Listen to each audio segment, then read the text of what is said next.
The afternoon sun hung low, spreading a warm, golden light over the old basketball court in the middle of the city park. The court was cracked in places, the paint on the lines faded from years of games and laughter. The chain-link fence that surrounded it rattled every time the wind passed through. Still, it was a favorite spot for many kids from the nearby neighborhood. That day, a group of teenagers were already there. They laughed loudly, teasing one another as they passed the ball back and forth. Some sat on the benches drinking soda. Others tried out tricky shots, missing more often than they scored. Their sneakers squeaked against the court's rough surface, and the sound echoed through the quiet park. A few people walked by, heading home from work or taking their dogs for a walk. Most didn't notice the small figure standing near the edge of the fence, watching in silence. He looked about 10 or 11 years old, wearing clothes that were far too big for him and clearly not made for the weather. His hoodie was ripped at the sleeve, and his shoes had holes at the front where his toes peeked through. His face was smudged with dirt, his hair tangled, but his eyes, they were sharp, focused on every bounce of the ball. He stood still for a long time, hands tucked into his pockets, watching the game as if the world outside the fence didn't exist. His stomach growled quietly, but he ignored it. He had been hungry before. Hunger was something he had learned to live with. What he couldn't ignore was the sound of the basketball hitting the pavement, that steady, familiar rhythm that reminded him of better days. The group on the court noticed him eventually. One of the older boys, tall and confident, stopped dribbling and looked toward the fence. "Hey," he called out. "You lost or something?" The smaller boy shook his head. His voice came out quiet but clear. "No, just watching." The older boys chuckled. "You like basketball?" The boy nodded. "Yeah."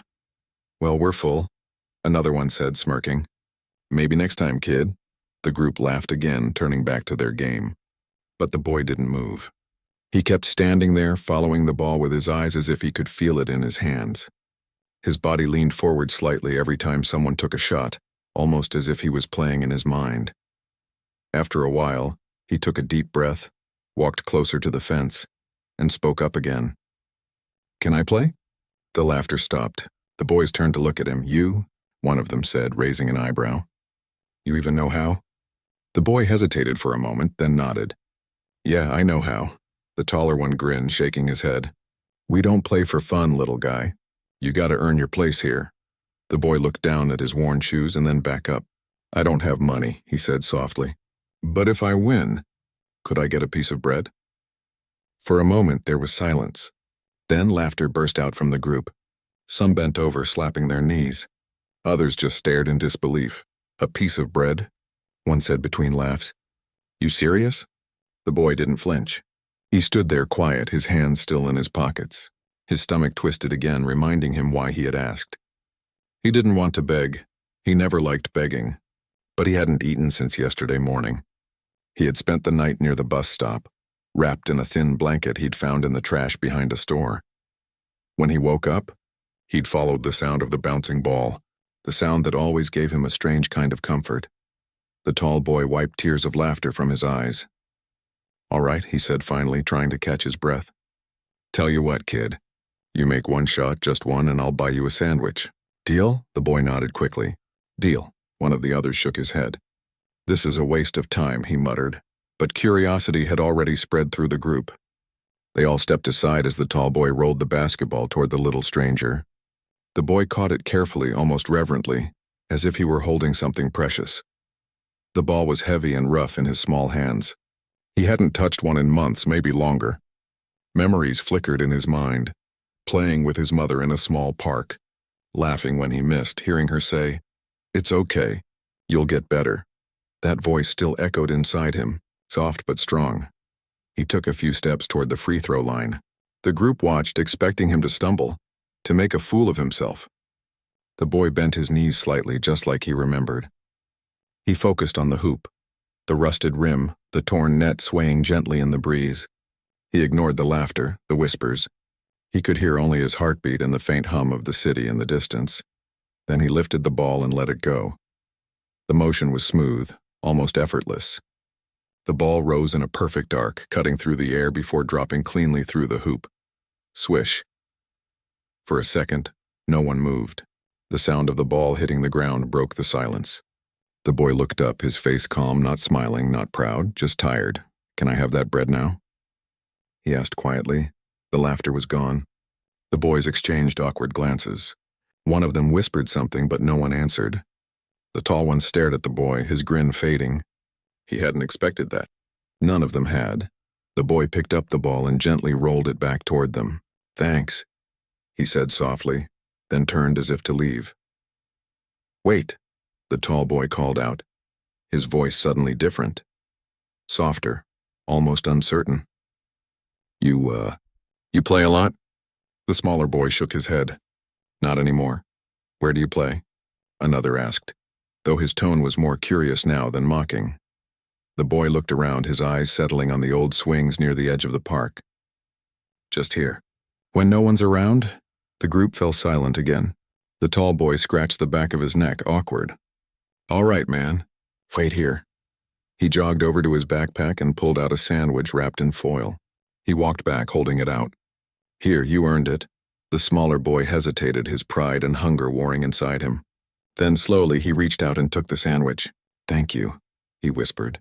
The tall boy shrugged, pretending it was nothing. "Yeah, whatever. Nice shot, though," the boy nodded. "My mom taught me." He unwrapped the sandwich carefully as if it might break. The smell hit him and his stomach growled again. He took a small bite, then another. The group watched him quietly, the earlier amusement replaced by something they didn't quite understand. For the rest of that afternoon, the laughter was gone. The boys played again, but this time the little stranger sat on the bench finishing his meal slowly, watching them with quiet eyes. Once or twice one of them looked over, their faces uneasy. Something about that moment had shifted. Something small but real. When the sun dipped lower and the shadows grew long, the game ended. The group began to leave one by one, tossing casual goodbyes over their shoulders. The tall boy lingered for a second. "You coming tomorrow?" he asked suddenly. The smaller boy blinked, surprised. "You mean me?" "Yeah, maybe you can show us that shot again." The boy smiled faintly for the first time. "If I can." The taller one nodded. "All right. Tomorrow then." And with that he left, jogging to catch up with his friends. The little boy sat there for a few more minutes, finishing the last crumbs of the sandwich. He leaned back on the bench and looked at the hoop again. For the first time in weeks he felt a small flicker of warmth inside his chest, not just from the food, but from being seen, from being treated, even for a brief moment, like he mattered. When the park grew quiet and the air turned cold, he got up and began to walk toward the train station, where he usually spent his nights. His steps were slow, but there was a tiny bounce in them, almost like hope. As he walked away, the empty court stood behind him, glowing softly under the evening light. The rusted hoop still swayed in the wind, the echo of the clean shot lingering in the air like a promise, a reminder that even in the hardest moments, something as simple as a single perfect throw could change everything. And though he didn't know it yet, that single shot, that one small challenge for a piece of bread, would be the start of something much bigger than any of them could imagine. The next morning came quietly. The sun rose behind the tall buildings, painting the sky with soft orange and pink colors. The streets were already alive with the noise of early traffic, people rushing to work, shopkeepers opening their doors, and the smell of fresh bread drifting from nearby bakeries. In a corner near the train station, the boy woke up slowly, blinking against the morning light. The thin blanket he had found days ago was barely enough to keep him warm, and the cold from the concrete floor had made his bones ache. Still, he sat up, rubbed his eyes, and tried to smile. He remembered yesterday in the court, the laughter, the shot, and most of all the sandwich. He could still taste it in his mind. It wasn't just the food. It was the way the older boy had looked at him afterward, not with pity but with a hint of respect. That feeling, small as it was, gave him something to hold on to. He stretched his arms and looked around. The city was busy, people too occupied to notice him. He stood up, folded the blanket neatly, and hid it behind a stack of cardboard boxes. Then he walked toward the park, hoping that maybe, just maybe, the boys from yesterday would be there again. The walk wasn't short, but he didn't mind. His shoes scraped the pavement, the soles nearly gone, but he kept moving. As he passed by shop windows, he caught glimpses of his reflection, small, thin, messy-haired, but his eyes were bright. He didn't see the dirt on his face anymore, He only saw the boy who made the shot. When he reached the park, the court was empty. The ball was gone, and the laughter that had filled the air yesterday was missing. For a moment, he felt a little foolish for expecting them to be there so early. Still, he sat down on the same bench and waited. He watched a few pigeons pecking at crumbs on the ground.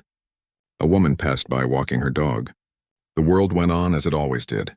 Hours passed, the sun climbed higher, and the boy started to feel the familiar ache of hunger again. He sighed, lowering his head, wondering if yesterday had just been a one-time thing, a lucky moment in an otherwise hard life. But then he heard it. The sound he had been waiting for, the thump-thump of a basketball hitting the pavement. He looked up quickly. The tall boy from yesterday was walking toward the court, spinning the ball on his finger. A few others followed him, carrying water bottles and snacks in their bags. The little boy's heart jumped. He stood up, uncertain whether he should approach or wait. The taller one saw him and waved slightly. "Hey, kid," he called. "You came back." The boy nodded shyly. "You said I could?" "Yeah, I did." The older one smiled, tossing the ball to him. "Let's see if that shot yesterday wasn't just luck." The boy caught the ball and took a few steps toward the hoop. His hands trembled a bit, not from fear, but from excitement. The others gathered around, half curious, half amused. "Same deal?" one of them asked. "You make it, we feed you." The boy hesitated, then looked down. "I don't want to play for food today," he said softly. The group exchanged looks. "Then why you here?" The boy lifted his head, his voice steadier this time. "To play, just to play." That answer surprised them. For a moment, no one said anything. Then the tall one shrugged. "All right, you're in." And just like that, they started. At first, the game was light and easy. They passed the ball around, showing off a bit, laughing when someone missed. The boy moved quietly among them, watching, learning their rhythm. When the ball finally came to him, he didn't hesitate. He dribbled once, twice, spun around a taller player, and shot. The ball hit the rim and dropped through cleanly. The laughter this time wasn't mocking. It was real, filled with surprise and excitement. "Did you see that?" one of them shouted. "He's good." The boy felt his cheeks warm. He wasn't used to people cheering for him. For so long, he had only played alone, shooting imaginary hoops under a broken streetlight. But here, in the middle of the park, he felt alive. Every bounce of the ball was like a heartbeat. His heartbeat. They played for hours until their shirts were damp and their breathing heavy. Even when they took breaks, the conversation didn't stop. They asked him where he learned to play like that, how old he was, if he went to school. He answered as best he could, sometimes hesitating, not wanting to reveal too much. When they learned that he didn't go to school anymore, the tall one frowned. "Why not?" The boy looked away. "We moved a lot. My mom got sick, then we didn't have a place to stay." The group fell silent. One of them opened his bag and took out a pack of biscuits, handing it to him without saying a word. The boy accepted it quietly, grateful but embarrassed. He didn't want pity, but he couldn't deny that he was hungry. As the sun began to set, the boys sat on the benches talking and laughing again, this time with the small stranger sitting among them. He listened more than he spoke, smiling when they joked, nodding when they spoke about their school, their teams, their weekend plans. It was a world he didn't belong to, yet somehow, sitting there, he didn't feel like an outsider. Before leaving, the tall one patted his shoulder. "You got skill, kid. You ever thought about trying out for a team?" The boy laughed softly. "Teams don't want someone like me." The tall one frowned. "What do you mean?" The boy shrugged. "No address, no school. No shoes that fit." It wasn't bitterness in his voice, just truth. The tall boy didn't know what to say. He looked at the smaller boy's shoes, then down at his own clean pair. "Hey," he said suddenly, "meet me here tomorrow, same time, okay?" The smaller boy tilted his head. "Why?" "Just come," the older one said with a grin. "You'll see." The boy nodded slowly. "Okay." When everyone left, the park grew quiet again. The sky turned pink and gold as the sun dipped behind the trees. The boy stayed a little longer, dribbling the ball the tall boy had let him borrow. Each bounce echoed softly, a rhythm that seemed to fill the emptiness around him. When night finally came, he returned the ball to the court's edge and started walking back toward the station. His legs were tired, but his heart felt light. For the first time in a long time, he wasn't just a hungry kid looking for food. He was a player, a part of something. The next day came with gray clouds and a hint of rain in the air. Still, he hurried back to the park. His clothes were damp and his hair clung to his forehead, but he didn't care. When he arrived, the tall boy was already there, holding a bag in his hand. "Hey," the tall one called out. "You made it." The boy smiled, a little out of breath. "You said to come?" "Yeah," the tall one said, reaching into the bag. "Here, these are for you." He pulled out an old but clean pair of sneakers and handed them over. "They used to be mine. Don't fit anymore, but they should work for you." The little boy froze. His mouth opened slightly, but no words came out. He stared at the shoes like they were made of gold. "They're for me?" he finally whispered. "Yeah," the older boy said with a shrug, pretending it was nothing. "Can't have you slipping around the court, right?" The smaller boy took them carefully like something fragile. He sat down on the bench and slipped his feet into them. They were a little big, but they felt wonderful, solid, real. He stood up, bounced on his heels, and grinned wider than he had in years. "Perfect," he said. The taller one laughed. "Now we can play for real," they did. Despite the drizzle, despite the muddy ground, they played until their laughter echoed through the park. Others joined in again, and soon the court was alive with energy. Every time the boy scored, the others clapped or cheered. It wasn't about food anymore. It wasn't about pity. It was about belonging. When the rain began to fall harder, they took shelter under the trees, soaked but smiling. The tall one tossed him a bottle of water and half a sandwich. "You're one of us now, all right?" he said, smiling. The boy nodded slowly, holding back a lump in his throat. "All right." That night, as he lay under the bridge near the station, his blanket pulled tight around him, he looked at the sneakers beside him. They were already a little wet and muddy from the game, but to him, they were the most beautiful thing he owned. He closed his eyes, and for the first time in months, he didn't dream of being hungry or alone. He dreamed of a basketball court, laughter, and the sound of the ball hitting the ground, steady and sure, just like his heart. He didn't know what tomorrow would bring, but deep inside he felt something new growing, a feeling he hadn't known for a long time. Hope. The next few days passed quietly but beautifully. The boy came to the court every afternoon, just as the sun began to lower behind the tall buildings. The older boys were always there now, waiting for him, tossing the ball between them. Each day their laughter grew louder, but it was no longer mocking. It was friendly, full of warmth. The small boy had found something that had been missing for a long time: belonging.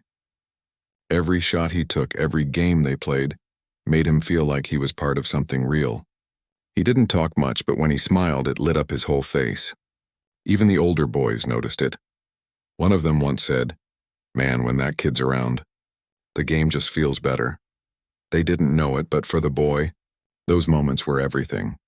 He still slept near the station, using his thin blanket to keep warm, but his heart didn't feel as heavy. In the mornings, he looked forward to the afternoon. He'd spend hours waiting for that sound, the bouncing of the basketball, the laughter of his new friends. He counted the minutes until he could join them again. One day, after a long game that left everyone sweaty and tired, the tall boy, the one who had given him the shoes, sat down beside him on the bench. The others were packing up, still joking and talking about missed shots and funny moments. "Hey," the tall boy said, wiping his forehead with his sleeve.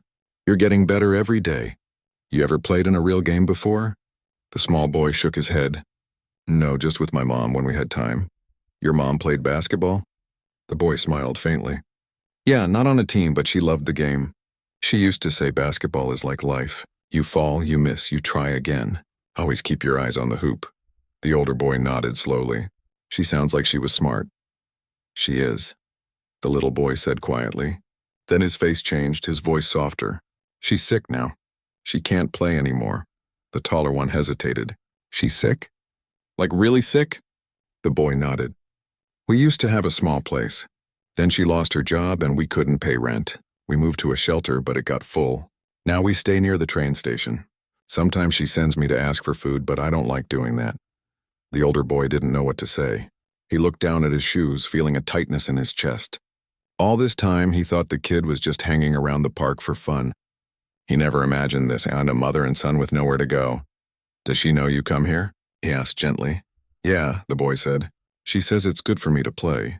She says I look happy when I come back." The older boy nodded. He didn't trust himself to say much more. When the others returned, laughing and carrying their bags, he didn't join in. His mind was somewhere else. That night, after the boy left, the tall one told the others what he had learned. At first, they were quiet. None of them spoke for a long time.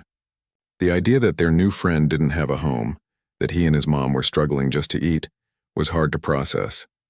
One of them finally said, "We gotta do something, man. We can't just—" "Let it be," the tall one nodded.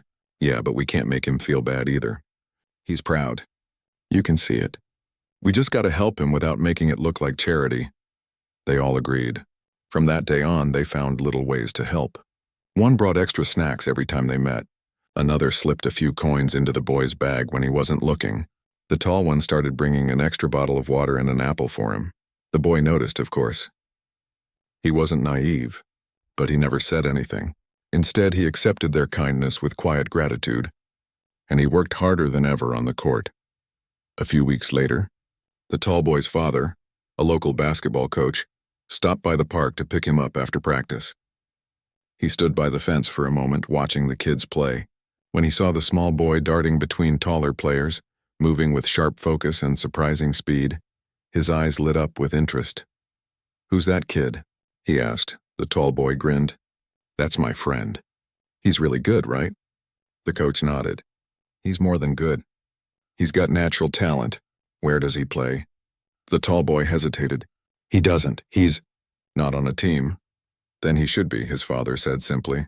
"Tell him to come to the gym tomorrow. We'll see what he's got." That evening, when the boy was about to leave, the tall one called out, "Hey, listen, my dad's a coach. He saw you play today. He wants you to come tomorrow to the gym." The small boy's eyes widened. "A gym?" "Yeah," the tall one said, smiling. "It's not far. You can show him what you can do. Who knows? Maybe you'll get a chance to train for real." The boy froze for a moment. "But I don't have the right clothes." "Or money," the tall one waved his hand. "Don't worry about that. Just show up." The boy wanted to say yes right away, but fear stopped him. He had been disappointed too many times before. Still, he couldn't stop thinking about it. That night, while his mother rested beside him under the blanket, he told her what had happened. Her tired face softened with a small smile. "You should go," she whispered. "You've always loved the game. Don't be afraid of good things, my boy." He nodded slowly. "But what if they don't want me there?" "Then you still go," she said. "You try, because you'll never know unless you do." The next day he went. He didn't have a clean shirt or fancy shoes, but he wore the sneakers the tall boy had given him, and walked with quiet determination. When he arrived at the gym, he was nervous. The shiny floors, the bright lights, and the tall hoops looked nothing like the cracked court at the park. The coach saw him standing near the door and waved him in. "Come on in, son," the coach said kindly. "Let's see what you can do." The boy nodded shyly, clutching the basketball. The coach gave him a few simple drills: dribbling, passing, shooting. The boy did everything carefully, almost too carefully at first. Then, as he relaxed, his natural rhythm returned. The ball moved like it belonged in his hands. Within minutes, everyone in the gym had stopped to watch. When the session ended, the coach walked over and placed a hand on the boy's shoulder. "You got something special," he said. "Do you want to train with us?" The boy blinked in surprise. "Train like a real player?" The coach smiled. "Exactly. We'll figure out the rest. You just keep showing up." The boy could hardly speak. His chest felt tight, his eyes burning with tears he didn't want to show. "Thank you, sir," he whispered. From that day, things began to change. The coach arranged for him to join the practices quietly without making it public. The older boys helped him get simple clothes for the gym. They never made a big deal about it. They just treated him like one of their own. He trained every day, his body growing stronger, his movements quicker. He listened, learned, and never complained. Each time he made a perfect shot, he remembered his mother's words: "Keep your eyes on the hoop." One afternoon after practice, the coach called him aside. "You're improving fast," he said. "But I need to ask, where do you live, son? I want to talk to your parents about enrolling you properly." The boy hesitated. "We don't really have a place right now." The coach's expression softened. "I see. Well, don't worry. You just keep showing up. We'll make sure you're okay." That night, when he went back to his mother, he couldn't stop talking about the gym, the shiny floor, the drills, the coach. and how he didn't miss a single shot that day. His mother listened quietly, smiling faintly despite her tired eyes. "You see," she said, "good things can still happen even when life feels heavy." He nodded, holding her hand. "I think maybe this is the start of something." She squeezed his hand gently. "It is. Just keep believing, my boy." As the days went on, the boy kept training and the group from the park kept supporting him. They didn't talk about his past much and they didn't need to. What mattered was the present. The court, the laughter, the friendship. And though none of them said it out loud, each one of them felt changed too. They had started as kids just playing for fun, teasing a stranger for a joke. But now they looked forward to seeing him every day, cheering him on and learning from him. The small boy had become a reminder that kindness could grow from the simplest things, that hope could appear even when you least expected it. He didn't know where life would take him next, but as long as he had a ball in his hands and a hoop in front of him, he knew he would keep trying, again and again, just like his mother had taught him. The days grew shorter and the air turned colder. The trees in the park began to lose their leaves, and the once bright court was now covered with small golden patches of autumn. Still, the boy came every afternoon, his shoes squeaking against the worn surface, his breath visible in the cool air. He wasn't alone anymore. The older boys always showed up, sometimes tired from school, sometimes busy, but they came anyway. They'd laugh, argue over who got the next turn, and play until the sky faded into deep shades of orange and purple. The small boy had become a part of their group, not as a guest, not as a stranger, but as one of them. They called him Little Champ, a nickname that made him grin every time. At the gym, his training continued. The coach saw how serious he was, how focused, how grateful. The boy never complained, never missed a practice even when his hands were cold or his stomach empty. He played with heart. Soon the coach began letting him join scrimmage games with the older kids. At first, everyone underestimated him. He was smaller, quieter, not as strong. But once he stepped on the court, everything changed. He moved fast, read the game better than anyone, and shot with calm precision. The coach couldn't stop smiling as he watched him play. "That boy's got fire," he said one day. Not in his muscles, in his spirit. Word began to spread. A few other coaches noticed him too. They'd stop by, watch for a while, and whisper to each other. The boy didn't know any of this. He was too focused on the ball, on doing his best every single time. But while things were improving for him on the court, life outside was still hard. Every night after practice, he returned to the station where his mother waited. She'd sit under the bridge with a small bag beside her, bundled up in layers of old clothes. Her smile was weak, but it was always there. "How was it today?" she'd ask. "Good," he'd say, showing her his scuffed sneakers proudly. "Coach said I'm getting faster." "That's my boy," she'd whisper, brushing his hair gently. "You keep going. Don't let anything stop you." He'd nod, hiding the ache in his heart. He wanted to take her there one day, to show her the gym, the court, his new friends. He wanted her to see that their struggle wasn't for nothing. One evening, as practice ended, the coach called him over. "Hey, Champ," he said kindly. "You think your mom could come by tomorrow? I'd like to meet her." The boy froze. His mind raced. He didn't want the coach to see where they lived. He didn't want pity or questions. But the coach's eyes were warm, not judgmental. "It's okay," the man said softly. "Just want to talk. You've got real potential, and I want to make sure she knows that." The boy nodded slowly. "I'll try to bring her." That night, he told his mother. She was quiet for a while, looking at her worn hands. "He wants to meet me?" she asked softly. "Yeah," he said. "He says I'm good. Maybe he can help us." She smiled faintly. "Then I'll go. But I don't have nice clothes, you know." "You look fine, Mom," he said quickly. "You always do." The next day, they went together. The coach met them at the gym entrance. When the mother stepped inside, she looked around, eyes wide. It had been years since she'd been in a place like that, bright, warm, filled with laughter. The coach walked up with a kind smile and extended his hand. "You must be his mother. I'm glad you came." She shook his hand nervously. "Yes, thank you. He talks about this place all the time." The coach chuckled. "He's got talent, ma'am. Real talent. I've seen kids train for years and not move like he does." "I wanted to ask, is he in school right now?" Her smile faded slightly. "No, we've been moving around. Things have been hard," the coach nodded. "I understand. Listen, We have a community program that helps kids like him, gives them training, school placement, even meals. I think he'd fit right in." The mother's eyes filled with tears. "Are you serious?" "Completely," he said. "He deserves a chance." The boy looked at his mother hopefully.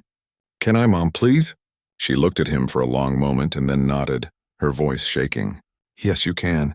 You have to." The coach smiled. "Good, I'll handle the paperwork. You just keep bringing that same energy, all right?" The boy nodded eagerly, his heart racing. That day, everything changed again. He started attending the community center program, where he got hot meals, new clothes, and even help catching up on school lessons. For the first time, he sat at a desk again, holding a pencil, writing his name neatly across a page. It felt strange at first, but good. His mother was given a place in a local shelter for families where she could rest safely at night and get medical checkups. The boys from the park visited often, bringing snacks, cracking jokes, and making her laugh. The small group that once teased a hungry child now found themselves caring deeply for him and his mother. They'd bring small gifts, a scarf, some bread, a book, and stay to play cards or just talk. The park became their meeting spot again on weekends. The laughter returned, but now it was joined by something deeper: friendship, respect, and warmth. One evening, the coach stopped by the park and found them playing under the fading light. He watched silently for a while, smiling at the way the little boy moved. So quick, so determined. When the game ended, he called out, "Hey, champ, come here!" The boy jogged over, breathing hard. "Yes, coach?" "You're playing in a small tournament next week," the coach said. "It's for under 12 players. I already signed you up." The boy froze, eyes wide. "Me, in a real game?" "Of course," the coach said, laughing. "You earned it. Think of it as your first step." The other boys clapped and cheered, patting him on the back. "You got this, little champ," one said. The boy's chest filled with pride and fear all at once. "Thank you, coach, I won't let you down." "You already haven't," the coach replied. "Just play like you always do." That night, the boy told his mother the news. Her eyes glistened with pride. "See, I told you. You keep going and the world will open for you." He hugged her tightly. "I wish you could come watch," she smiled faintly. "I'll try. I'll be there if I can."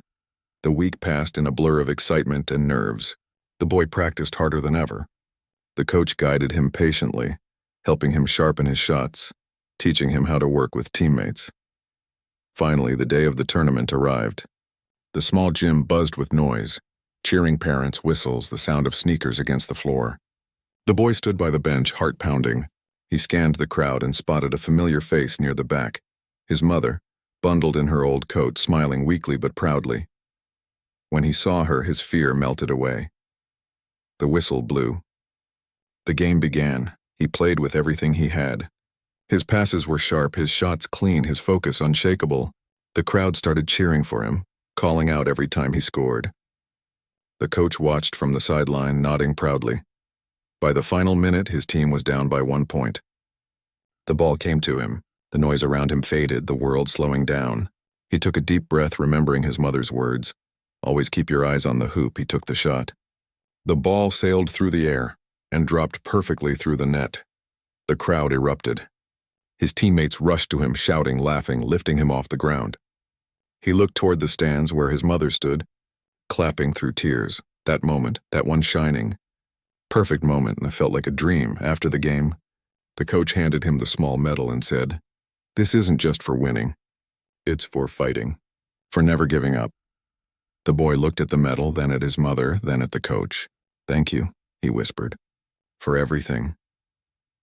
Later that evening, as the sun set behind the city, he and his mother walked slowly back to the shelter. She leaned on him slightly, tired but happy. "You did it," she said softly. "We did it," he replied, smiling up at her. For the first time in years, there was light in both their hearts, not just the light of hope, but the steady glow of change. And though the road ahead was still uncertain, one thing was clear: they weren't alone anymore. The kindness of strangers, the warmth of friendship, and the game that had once been just a dream were now the foundation of a new beginning. The boy didn't just play for bread anymore. He played for love, for strength, and for the chance to build a better tomorrow, one basket at a time. The months passed quickly after the tournament. The medal the boy had won hung proudly above his bed in the small shelter room he shared with his mother. Every night before going to sleep, he would look at it and smile. It wasn't just a piece of metal. It was a reminder of how far they had come. Life was still not perfect. There were days when money was tight, and his mother still battled health problems. But things were different now. They had hope. They had people who cared about them. And that made all the difference. The coach helped the boy enroll in a local school through the community program. On his first day, he wore clean clothes and new shoes, gifts from the charity that supported him. He felt nervous as he walked through the gates, holding his backpack tightly. But when he saw some of the boys from the park waiting for him near the entrance, smiling and waving, he felt his fear melt away. "Ready, champ?" one of them shouted. He grinned. Always. School wasn't easy at first. He had missed many lessons, and catching up was hard. But he stayed late every day, studying with the help of kind teachers who had heard his story. They encouraged him, telling him that his hard work would pay off. He kept balancing his studies with basketball. Every evening after finishing his homework, he went to the gym. The coach pushed him harder now, more drills, longer runs, stricter discipline. But the boy never complained. He wanted to get better, not just for himself, but for everyone who believed in him. His mother watched from the sidelines whenever she could, sitting quietly in the corner of the gym. She didn't say much, but the pride in her eyes said everything. As the years went by, the boy grew taller, stronger, and wiser.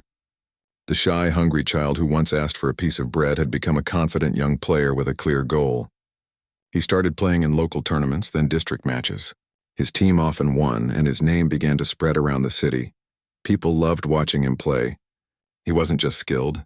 He had something rare: passion, heart. Every move he made seemed to carry a story, and those who knew his past could feel it in every shot he took. One evening, after a big win, a man approached the coach. He was a sports recruiter from a well-known school. "That boy," he said, pointing toward him. "Where did you find him?" The coach smiled proudly. "He found us," the man nodded. "He has real potential. We'd like to offer him a scholarship, full tuition, training, everything." The coach's eyes widened. "You're serious?" "Completely," the man said. "He deserves it." When the boy heard the news, he didn't believe it at first. "A scholarship?" he repeated. "At a real school?" The coach chuckled. "A real one, champ. You earned it." He ran home that day, bursting into the small shelter room. His mother looked up from her sewing. "What's got you smiling like that?" she asked. "They offered me a scholarship, Mom," he said breathlessly. "A full one. I can go to a real school, with real courts and everything." For a moment, she just stared at him. Then tears filled her eyes. She stood up slowly, hugged him tightly, and whispered, "You did it, my boy. You did it." He hugged her back, feeling her shoulders shake. "We did it, Mom," he said softly. "We both did." A few weeks later, he moved into the school dormitory. It was a new world. Bigger buildings, stricter teachers, and stronger players. But he wasn't afraid. Every time he felt nervous, he thought about where he came from. The cold nights at the station, the hunger, the laughter from the park. And it gave him strength. At school, he became a star player. His dedication impressed everyone. He'd wake up early to train before class and stay late in the gym after everyone else left. He wasn't just playing for trophies anymore. He was playing for every kid who had ever gone to bed hungry, for every mother who had struggled to give her child a better life. His mother visited when she could. She had started working part-time at a community center, helping other families going through hard times. People admired her kindness and strength. She often told them, "Never lose hope. If my boy could rise from the streets, so can yours." Years passed, and the boy's life continued to change. He finished school with excellent grades and several sports awards. Colleges began sending him letters, offering places on their basketball teams. It felt like a dream, one he never wanted to wake up from. But he never forgot where it all began. One summer, during a short break, he returned to the same park where it had all started, the place where he once asked to play for a piece of bread. The court looked the same, though the paint had faded and the benches were worn. He stood there quietly, holding a basketball, memories flooding back. He could almost hear the laughter of those boys from that day. The snickers, the disbelief, and then the silence when he made that first shot. He smiled to himself and whispered, "Thank you." Soon he began giving back. He used his free time to coach younger kids in the same community. Many of them came from tough backgrounds, some without parents, some struggling with hunger, just like he once had. He saw himself in their faces. He didn't charge anyone. Instead, he'd say, "All I ask is that you never give up, no matter how hard it gets." The program grew quickly. Parents and local sponsors began supporting it, providing shoes, uniforms, and snacks for the children. The court that once echoed with mocking laughter now filled with the sound of joy and teamwork. One day, as he watched the kids play, a small boy approached him shyly and said, "Sir, can I play too?" "I don't have money, but I can play for a piece of bread." The young man froze. For a moment he couldn't speak. Then he smiled gently and knelt down to the boy's level. "You don't need to play for bread here," he said softly. "You just need to play with heart." He handed the child a basketball. The boy's face lit up with excitement. That night, when he went home, he told his mother about it. She smiled and said, "You see? You've become the person you once needed." Her words stayed with him for a long time. Years later, after completing college, he went on to play professionally. His story began to spread. Articles, interviews, and videos about the boy who rose from homelessness to success. But whenever people asked him about his greatest achievement, he didn't talk about medals or championships. He always said, "My greatest moment wasn't winning a game. It was the day someone gave me a chance." His foundation, which he started with help from his old coach and friends, grew into a nationwide program helping poor children through sports and education. They built new courts in small towns, gave out scholarships, and made sure no child had to play for food again. His mother, now healthier and happier, stood by his side during every event.